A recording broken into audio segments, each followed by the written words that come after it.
Hey, Step in Time. We are at the beginning of a very exciting week. So you may have seen a few dancers last week or the week before trying on costumes or taking them home. But this week, all of our dancers will be trying on costumes and getting to take them home with them. So the dancers love this week always, but it's also really fun because they get to kind of give parents a sneak peek of the recital routines they've been working on.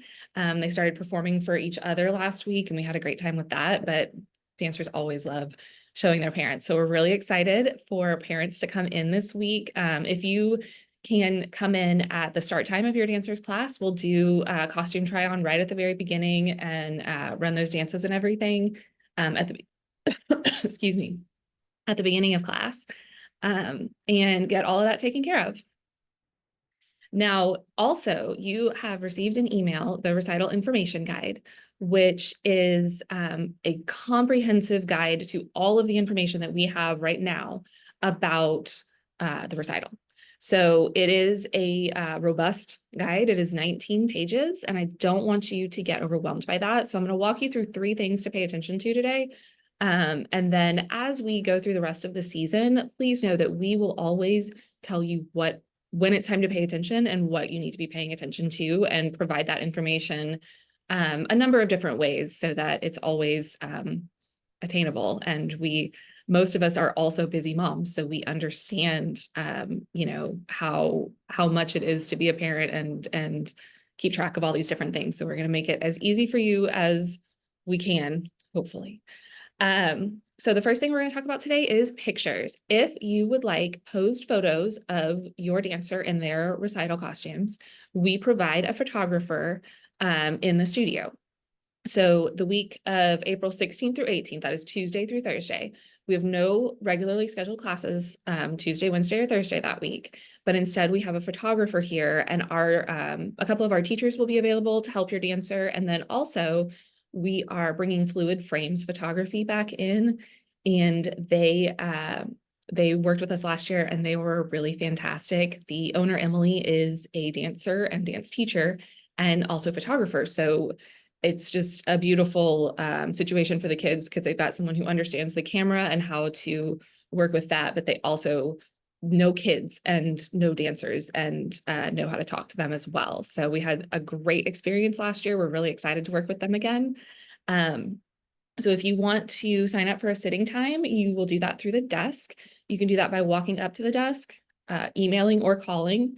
And we schedule a number of dancers for 30-minute time slots. So on Tuesday, Wednesday, or Thursday, we'll be here from 4 p.m. to 8:30 p.m. And just think about kind of your ideal time spot and then like what would also work. So if you are really looking for 6 o'clock on Wednesday, but could get here at 5:30, that's just something to think about. The earlier in the week that you contact us, the more likely you are to get your preferred time slot. So contact the desk if you are interested in pictures, and in that recital information guide, you can look for more information on page 4. Moving forward, the next thing we're going to talk about is within this large document, what the first things that you should be paying attention to. So this is where you'll want to sit down with the guide and like your family calendar. So the first thing you're going to do is turn to pages or scroll to pages 5 and 6 and find what show your dancer is performing in. We do have 3 shows on recital day. So it'll tell you show A, B, or C. And that is information that you will need as you go through a couple of more pages on the guide to determine when your dancer will be in rehearsal. And then the next thing to look for is on page 7 is studio rehearsal. Studio rehearsal is the May 6th through the 9th this year.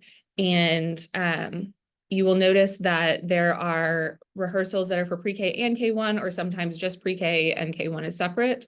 And then it'll say all other classes. If it says all other classes, that is referring to our elementary dancers, our preteen dancers, teen dancers, and any company or upper level dancers all go in that all other classes rehearsal. So make sure you not notate that date. It is likely going to be a different day and time than your dancer's normal class. But that is a plainclothes rehearsal at the studio. So similar to class, but we bring in a lot more kids. They practice running the show in order and practicing for bigger audiences. They get to see a lot more dances. It's a great experience for them, but different day and time. So please mark that date down. The next rehearsal we have is the week of the show. It is going to be June 4th through the 6th. We'll be at the theater for dress rehearsal. We do not know what theater yet. It will be one of the local high schools. We are hoping to be back at Cy Woods. We've been there for several years now and really like it there. But the school district does not confirm that until April. So we will let you know as soon as we know. And if it is not Cy Woods, we will be very loud and obnoxious, making sure that everybody understands what high school to go to. Because we have been at Cy Woods for several years. So I know for a lot of y'all, it would be habitual to just head to Cy Woods. But hopefully we'll be back there. Dress rehearsal does not run in order of the show. So you may have to dig a little bit to find your dancer's class. Loosely, show A is rehearsing on Tuesday, show B is rehearsing on Wednesday, and show C is rehearsing on Thursday.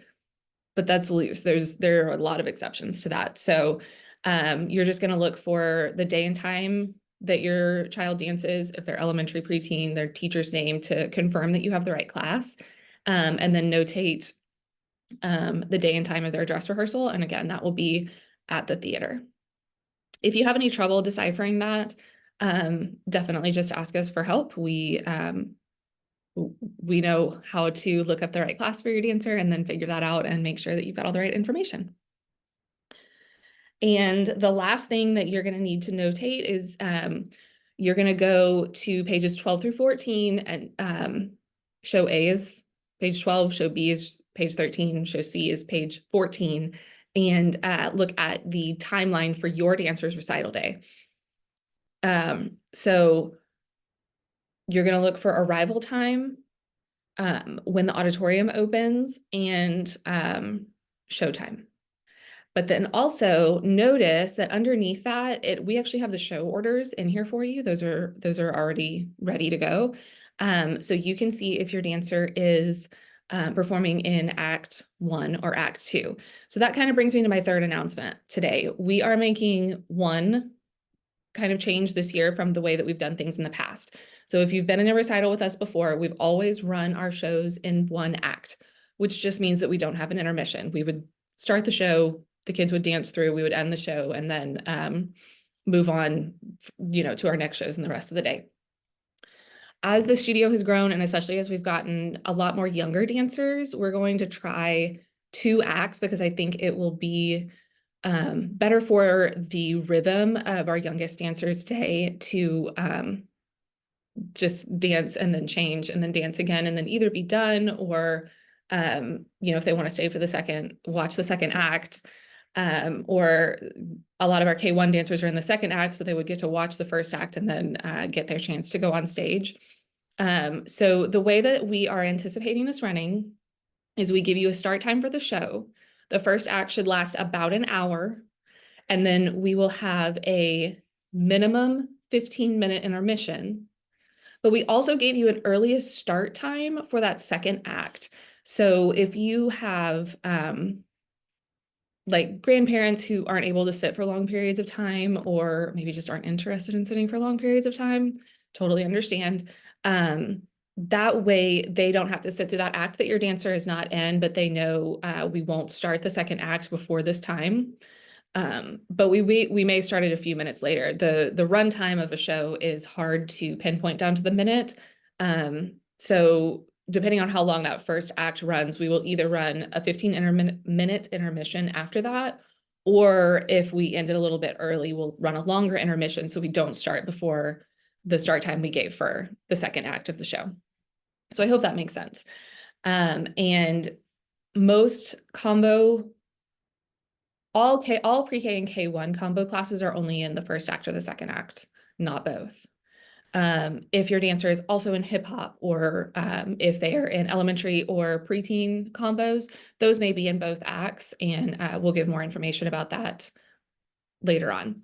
But those are all the announcements for today. So I hope y'all enjoy getting your costumes this week and seeing your dancers in action. And please take time to notate the kind of 4 different dates that we went over: pictures, studio rehearsal, stage rehearsal, and recital timeline in your calendar. And we are set up for success for the rest of the spring. See you soon.